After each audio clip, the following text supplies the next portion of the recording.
Let's make Capirotada Estilo Michoacán. Welcome back to Jenny's Kitchen. Actually to my mesa, which is my table. And I haven't recorded in a long time, a long video. And I thought, okay, let's go back to basics. I know everybody likes long videos, some of you don't, so I'm gonna give a little of both because sometimes we want instant recipes and sometimes we need that actual long footage so we can capture every single measurement. All right, so today we're gonna be doing the Mexican Capirotada Estilo Michoacán. This is exactly how my mom used to make it, but today we're gonna be using this type of bolillo. My mom in Mexico uses the bolillo salado. Not sure if you guys are familiar with it, but it's rare to find it in grocery stores. So my friend Freddy from El Sazón de Freddy, he actually gave me this idea to use this baguette that you can get at Costco, and it actually has a very similar flavor. So let's try it. Okay, let's get started. So the first thing that you want to do is cut your bolillo in small pieces. And this is how my mom cuts it, just like this. And we let it air dry a little. And that's Emmy in the background, if you guys can hear her. She's always around us in the kitchen. She has to get used to it. All right, so let me continue cutting the bolillo. And again, this is, if you can find virote salado, it's a lot better. Also, what's gonna help you cut your bread, it's using a serrated knife. This is the mesamia collection, so if you guys are interested, you guys already know where to find it at every JCPenney store in America, all 600 stores. Okay, so let's continue cutting here.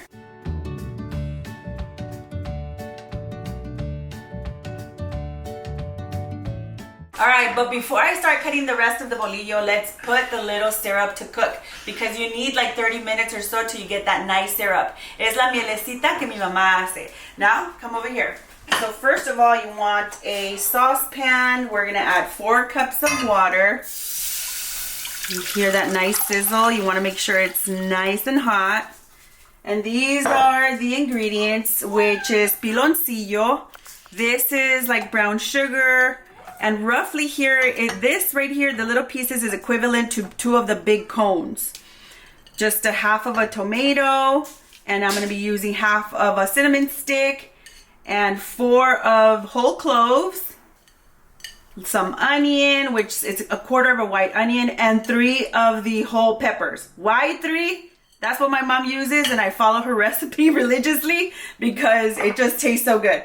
All right, so now we just let this boil for 30 minutes. Make sure it's a little thick. It's not gonna be a big thick consistency, but we just do want it to reduce a little bit. Oh, and lastly, we're gonna add 1 cup of raisins. All right, so now let's let it cook. So now that we have the syrup already cooking, the mielecita, now let's melt the manteca. And this is pork lard. This is how the authentic Mexican capirotada is made. All right, so I'm just melting, and yes, make sure that you do melt a lot of manteca. So roughly I'm using 1 pound of lard, and you might need more. It all depends on how dry your bolillo is or how soft. If it's too soft, then it's gonna need more of the lard. A lot of people like to toast it. Some people like to buy dry bread, or either or is okay. Make sure that you already have a system going on, like your syrup is already cooking. This is where you're gonna transfer your fried bread. And by the time you're done frying your bread, your syrup is gonna also be ready to go. Now let's fry the bolillo.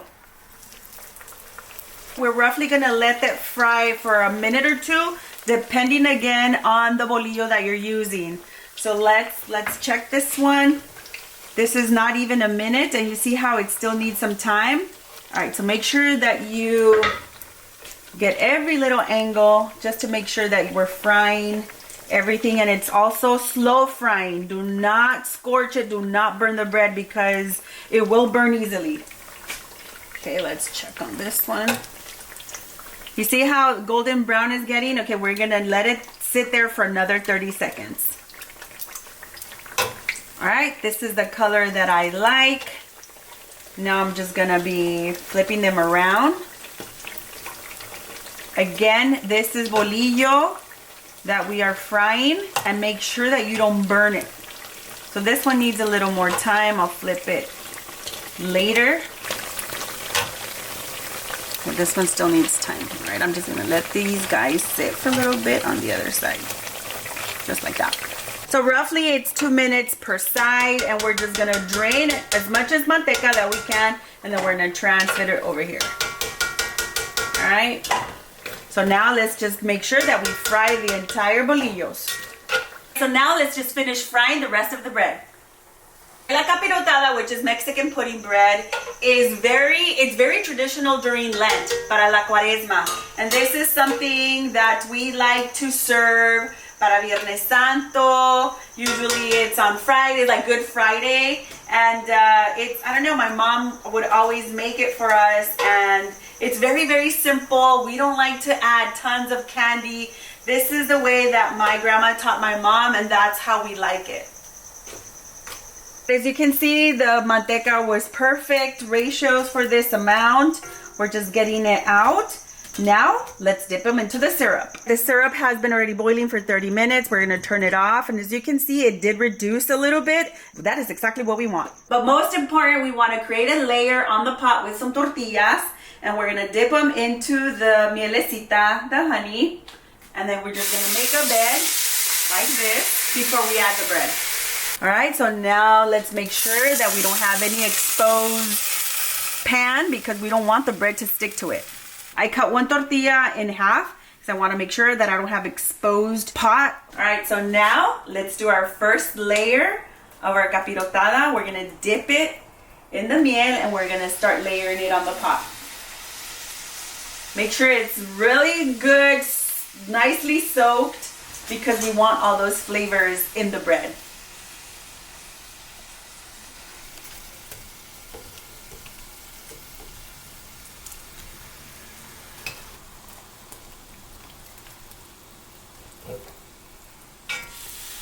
We're just gonna spread some of the raisins on top for our first layer. And many of you say, oh my gosh, am I gonna taste the cebolla, the cloves, or the peppers? And actually you do not taste it at all. I don't know what it is, but it's just so good. All right, we're gonna spread out the queso fresco. And that's literally our 2 layers, guys. It's basically this easy. So now I'm just gonna continue doing all my layers.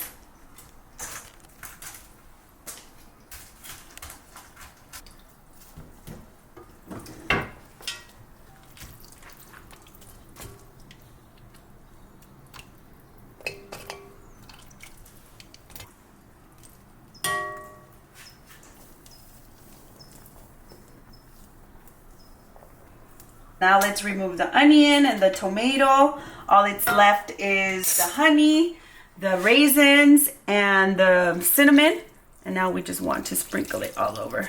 And our top layer is gonna be queso fresco, and be generous with this because this is so good. Now let's cover, we're gonna let it cook just for 5 minutes. All right, this is ready. So 5 minutes have passed by. It's nice and steamy. Remember, you don't want it mushy. We still want that crunch. Now let's serve.